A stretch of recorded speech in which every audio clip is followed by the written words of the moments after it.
8h48 ce mercredi matin, l'instant éco, c'est avec Harold Kinney. Salut Harold. Bonjour. Alors on va parler ce matin des cryptos qui s'invitent à Davos et qui s'y invitent là pour le coup vraiment très concrètement en envahissant la rue principale de Davos. Et pourtant disons que le contexte n'est pas vraiment... pas forcément favorable. C'est pas la gloire là pour les cryptos.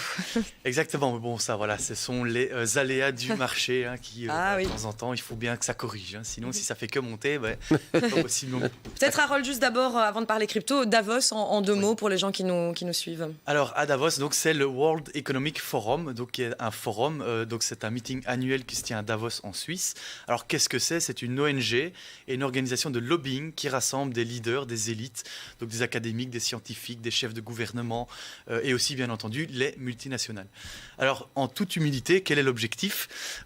Donc dans un monde globalisé, eux ils portent le postulat qu'il faut un groupe de personnes auto-désignées, on va dire, d'experts, d'élites qui vont en fait s'attaquer aux problèmes du monde. Donc voilà. Et un grand problème du monde, c'est la crypto.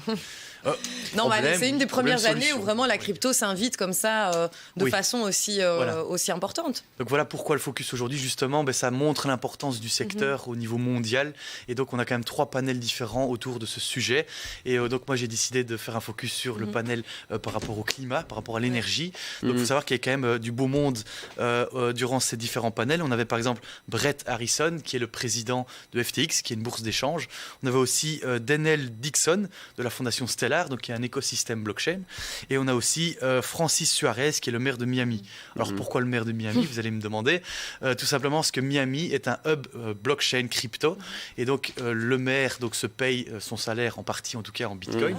Et donc il a vraiment voulu booster le milieu crypto, le secteur crypto à Miami, ce qui attire des investisseurs, des entrepreneurs et aussi la fameuse conférence Bitcoin. Mais donc, Harold, c'est plutôt tous des convaincus de la crypto qui sont là, parce que parmi les grands de ce monde, on a encore entendu Christine Lagarde récemment démonter complètement les cryptos en disant que ça n'avait aucune valeur. Donc quel est le message, quoi ?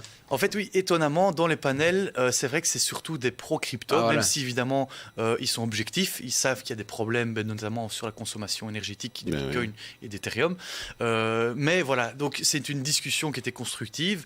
Et évidemment, on a les détracteurs en coulisses qui rabâchent à chaque fois les mêmes arguments. Donc ce ne sont pas des monnaies, que ça repose sur rien, que c'est très volatile, etc. Bon, à tort et à raison, évidemment, il faut nuancer. Mais un des grands arguments, ça reste précisément le climat. J'imagine que c'est aussi pour ça que vous nous en parlez ce matin, c'est que ça émet énormément d'énergie, les cryptos. Tout à fait. Donc, alors, il faut savoir, premièrement, que ça concerne surtout le Bitcoin et l'Ethereum. Pourquoi ? Parce que c'est un consensus de preuve de travail, donc le consensus de validation et de sécurisation du réseau, donc le proof of work. Et ce consensus-là, donc de première génération, est très énergivore. Et donc on a des solutions. Par exemple, Ethereum est en train de passer en 2.0 avec le fameux événement The Merge, qui normalement aura lieu en août, s'il n'est pas repoussé encore une fois. Et donc cet événement est très important parce que Ethereum va consommer donc plus de 99% moins d'énergie qu'actuellement. Donc ça c'est très important. Et ce nouveau système de validation s'appelle le Proof of Stake. Et on aimerait bien aussi que Bitcoin change de consensus et pour consommer beaucoup moins du coup. Oui, mais attention aux promesses, parce qu'on attend de voir. La communauté derrière doit accepter. Donc c'est ça qui est compliqué avec le Bitcoin. L'Ethereum c'était prévu dès le départ, donc il y a moins de soucis. Mais on comprend que l'intérêt aussi pour ces grands acteurs des crypto-monnaies et de la blockchain, c'est de montrer à Davos que finalement on peut légiférer autour du Bitcoin et on peut respecter les règles. Et on rappelle aussi que ces rencontres se sont faites en marge de cette chute considérable des crypto-monnaies qui ont perdu 800 milliards de dollars de valeur marchande au début du mois. Voilà, il fallait quand même le placer. Merci beaucoup Harold, il est 8h52.